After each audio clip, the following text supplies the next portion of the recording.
கனடாவில் வாகன திருட்டு மற்றும் கொள்ளை சம்பவம் தொடர்பில் தமிழ் இளைஞன் உட்பட 5 பேர் மீது குற்றம் சுமத்தப்பட்டுள்ளது. நோர்த் ஜோர்க்கை சேர்ந்த 22 வயதான ஜோகேஷ்குமார், ஹலிடானை சேர்ந்த 25 வயதான அம்ரிபாத் சிங், 23 வயதான சுமித் ஆகியோர் மீது இந்த வழக்கு தாக்கல் செய்யப்பட்டுள்ளது. போலீசார் மேற்கொண்ட திடீர் சுற்றி வளைப்பின் போது இந்த கும்பல் சிக்கியுள்ளது. ஹலிடோ பகுதியிலிருந்து திருடப்பட்ட வாகனம் ஒன்று ஒன்டாரியோவுக்குள் பிரவேசித்த வேளையில் அது திருடப்பட்ட வாகனம் என்று போலீசார் அடையாளம் கண்டுள்ளனர். இந்த நிலையில் குறித்த 5 பேர் மீது வழக்கு பதிவு செய்யப்பட்டுள்ளதாக போலீசார் தெரிவித்துள்ளனர்.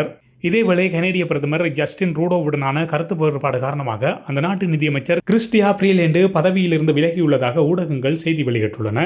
நேற்றைய தினம் வருடாந்த அரசாங்க நிதி அறிவிப்பை வழங்குவதற்கு சில மணி நேரங்களுக்கு முன்பு அவர் தனது பதவி விலகல் கடிதத்தை ட்ரூடோவுக்கு அனுப்பியுள்ளார். கனடாவின் வளர்ச்சிக்கான சிறந்த பாதை குறித்து ட்ரூடோவுடன் உடன்பாடு இல்லை என்று குறித்த கடிதத்தில் அவர் குறிப்பிட்டுள்ளார்.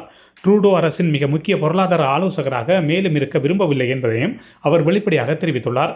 சமீப காலங்களில் கனேடியர்களுக்கு $250 வழங்கும் திட்டம் குறித்து ஃப்ரீலேண்ட் மற்றும் ட்ரூடோ இடையே கருத்து மோதல் ஏற்பட்டுள்ளது.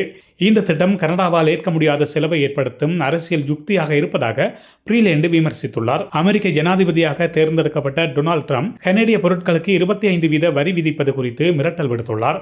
இதனால் கனடாவின் பொருளாதாரம் கடுமையாக பாதிக்கப்படும் என்று பொருளாதார நிபுணர்கள் எச்சரித்துள்ளனர்.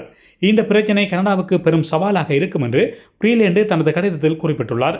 2025 நிதியமைச்சராக பதவியேற்ற ஃப்ரீலேண்ட் கோவிட்-19 பேரிடரின் போது கனடாவை வழிநடத்த முக்கிய பங்கு வகித்துள்ளார்.